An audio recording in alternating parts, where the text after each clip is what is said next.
So the game on Friday, first game in the Big Ten. First time these two teams will play where they're not division rivals. Indeed. What's a division?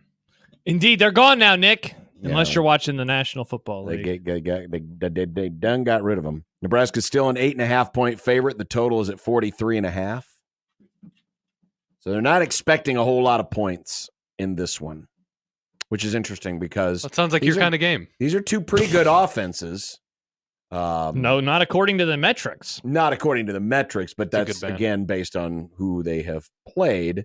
But as we look at Illinois, I actually want to start on defense because the thing that has helped Illinois to this 3-0 start, they're second in the nation in turnover margin. They're averaging plus 2.7 turnovers per game. Yeah, they had 4 in the opener, 4 versus Kansas, and then they had 1 last weekend. 1 last weekend. One takeaway. So they're good at taking the ball away. Yep. You watching at least a little bit of them. I can't say that I've seen much. I didn't get a chance to see the Kansas game because that was during the Colorado game. No, that was a Friday game. That was a Friday night. It's a great night for a football game. No, wait, you're right. Never mind. I'm an idiot. No, I was thinking of the Kansas UNLV. Yeah. And last year. Yeah, indeed. The defensive line not overwhelming. They don't. It's kind of surprising for a team that is so high in turnover margin. They don't make a ton of splash plays. They only have 11 tackles for loss. Yeah. In 3 games, 5 of those TFLs are sacks. They have 7 pass breakups, 8 quarterback hurries, 4 forced fumbles.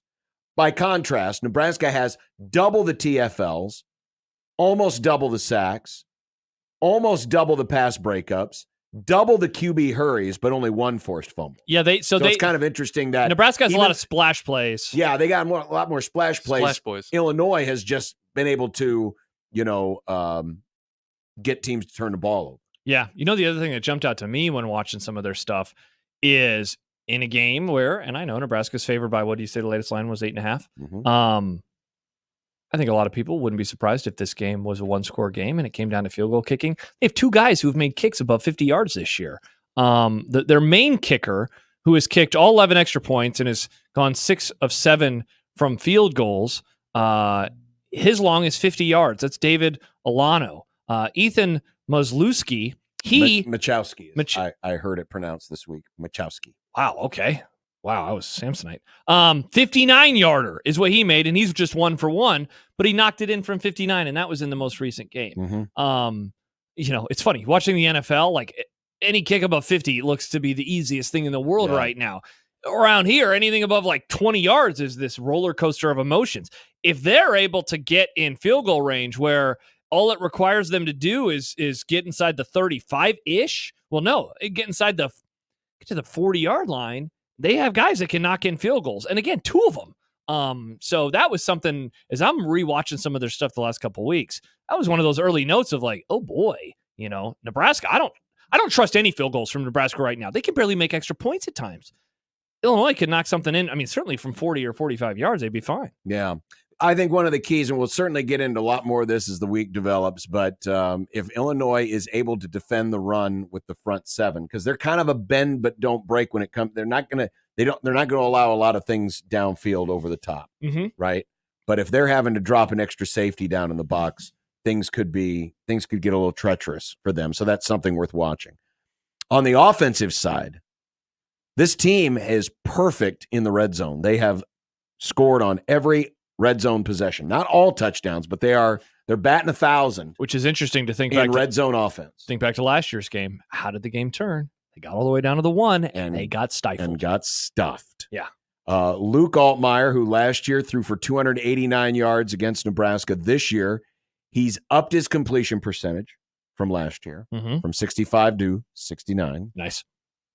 He's upped his yards per attempt from 7 to 8.3. See, that's a pretty impressive jump. Yeah. He's already thrown nearly half as many touchdowns as he had all of last year. He was 13-10 touchdowns and interceptions this year, 6-0. He has been sacked 5 times, but you mentioned the interceptions. No interceptions. And he's thrown to a couple of good receivers too. Sam McKeown was talking about this with Happer yesterday. Pat Bryant, 235 yards, 15.7 yards per catch. And so when I hear that number, the first thing that I want to then look at is, so his long must be like 80, and he must just have a couple of chunk plays. No, his long is 37. So he's getting consistent, good yardage on those receptions. He has 4 touchdowns as well. Zachariah Franklin, he has 16 catches, so he actually leads the team in receptions for 193 yards, which is 12.1 yards a catch. His long is 42, no touchdowns. Other than that, though, man, it's so funny. We have spent a lot of time talking about, Nebraska's wide receivers. They're a little disappointing. They have nobody else above 3 catches. Nobody else above 3 catches. 31 of the 56 catches have come from Bryant and Franklin. Yeah, so very much a game where you shut down those guys, and to go back to the sack number with Altmaier, you get some pressure on him. It really would seem to be an offense that you could take away some of their advantages. Because the other thing that stood out to me is, Fagan, he has 173 yards, 3 touchdowns, but only 4.1 yards per carry. So this is an offense that I see, John, is going to, they have to work methodically down the field. And that can be difficult versus this defense. But also in a game like this, when you have to go 12 to 15 plays, let's say, to score a touchdown or 10 plays to get a field goal, it requires a high batting average of good plays to get down into that, type of territory for this Illinois offense. So it would seem to be an offense that Nebraska's defense could have some success against. That, in my opinion, and, Bryant's, you said 235 yards.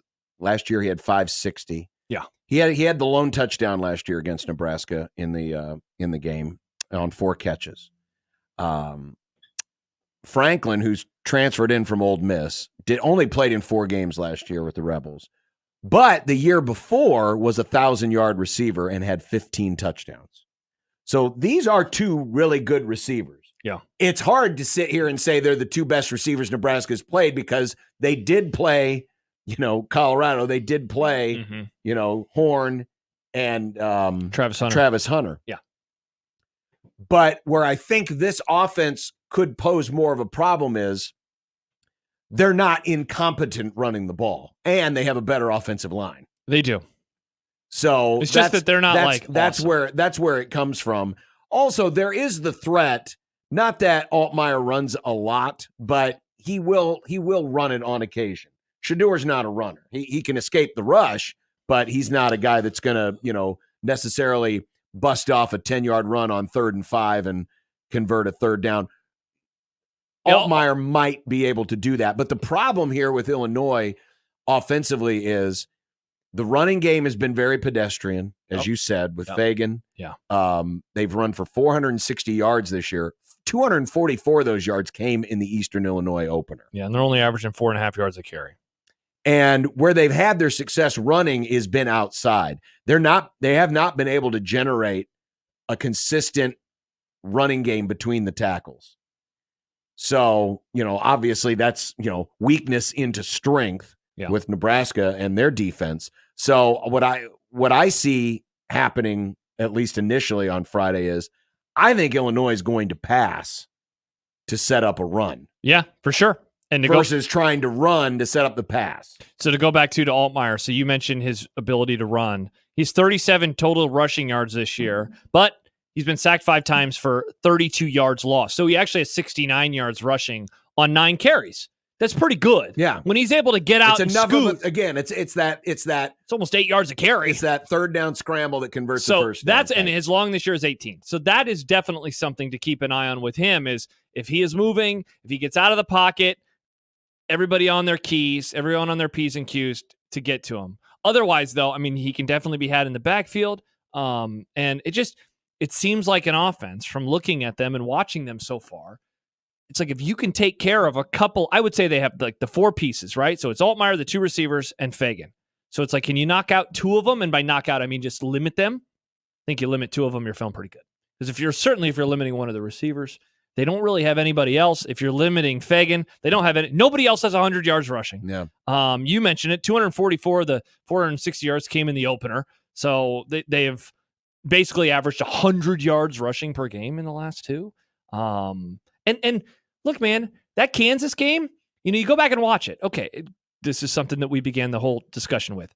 Kansas turned the ball over 4 times. Mm-hmm. Kansas did not lose by, 6 points? Yeah, it was a 6-point loss. I watched a lot of that game, and it seemed to me to be a game where Kansas gave it away more than Illinois won it. So that's a game, and now that Kansas has lost again, you wonder how good of a win ultimately is that. And look, Right. I know we can do the same thing with Nebraska's schedule because we have the last 2 days, Sure. but just something to think about for sure.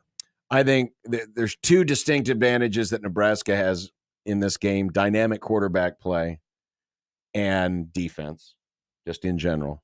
I think where Illinois' got advantages, obviously in turnovers, Yeah, for sure. special teams, and I think this will be an interesting Kicking one game. because if it is a close game, Illinois at least has been there. Definitely. With the Kansas game. 100%. Nebraska hasn't. The games have been done at halftime. Yeah. Matt Rule has had to have the inspirational speech at halftime to keep them motivated into the second half. In college, Dylan Ryle has not played in a close game yet. And let's face it, this team, the experienced program. guys that are back, They lose what those. happens in the close games? They've lost. So they haven't been tested there yet. So they haven't been there, whereas Illinois, at least in the Kansas game, they have been there. So if it's close, How do they will respond? Nebraska be able to respond and make those plays? Excellent questions. Zell writes, kind of along these lines, I want to see if the offense makes adjustments after halftime since it seems like that they struggle to score in the second halves this year. Like to know if they're being conservative or a real issue. What a great question, because I am wondering the same thing. One of our old cohorts has long said once is a happening, twice is a coincidence, 3 times is a trend. Well, okay, so 3 times, the trend is that the offense has been poor in the second half. The other way, to glass half full, that would be 3 times. The trend is that their offense has dominated in the first half. At a certain point, it's not going to happen. They're not going to be up 21-3 or what, 30-7 or 28-0. Like, they're going to play in a game that's close. And so when that happens, does the offense execute, or is there something that is happening at halftime where the defenses on the other team are able to take advantage versus Nebraska? For the record, I think it's the former. I think that Nebraska will be good in the second half if the game calls for it. And I think it's a tremendous problem to have that they're not playing very good in the second half when they're dominating teams. Like, you'll take that problem over the other problem any day of the week. I think to me, the thing I will watch for most is, can Nebraska run the ball when they need to? The run game's been good to start, right? They've had good plays to start the game, but it's about being able to work the 4-minute offense. It's being able to get good yards so that you're ahead of the chains, so you're not putting as much stress on everything else. Dylan's been great. I mean, so certainly his passing game will help in that. But at some point, and it probably starts this weekend, Nebraska's going to need to be able to run the ball when they have to. And they're going to have to do a lot of things when they have to for the first time all season. And that the jury is out on that. Yeah, that'll be fun to see. The jury is out on that. Couple comments, Jordan on YouTube. Illinois, like Nebraska, is yet to play on the road. That's true. And Nebraska will talk about this with Purdue next week. And then Brandon says, have they seen a defense anything like us yet? They barely beat Kansas, and they are us from last year, but worse turnover-wise. No, and so, yeah, if you look, this conversation was certainly not meant to be like a negative on Nebraska. It's just more, we have questions, and they can get it. A question does not imply a negative answer. A question can be answered in the affirmative. And I think a lot of my questions that I have about the team are going to be answered in the affirmative. That said, I can't wait to see what happens on Friday. I'm looking forward to this atmosphere. I'm like you. You said it with Bruns earlier. When it was announced, I was like, cool, that sounds fun. Now, this week, I'm even more excited. 2 ranked teams. Nebraska's first chance for a ranked-on-ranked win in years. In my opinion, interesting atmosphere, just given that it's a Friday night game. Like, I can't wait to see what happens in this one. We looked up all the other ranked versus ranked. What's the last ranked versus ranked win? You ready? 2011 Michigan State. Lance Thorell, interception, 24-3, domination. Rex Burkhead running the damn ball. 38 carries? Yes, 24-3. Kirk Cousins, shout out Kirk last night getting the dub. Kirk Cousins was our quarterback. Nebraska. That's the last ranked versus ranked win. Holy It put cow. them in first place in the division, if memory serves. But then they went on the road to the Big House and got stomped. And then they were not in first place anymore. They had the tie, but they would have the tiebreaker versus the Spartans because they dominated that day. Black shirts were all over the place. Yeah. It's a That's cold the last day, as ranked. I remember. It's the last ranked on ranked win. So it's a chance again. This year seems to be a year where they could end a lot of streaks. Absolutely. Can they end another one on Friday?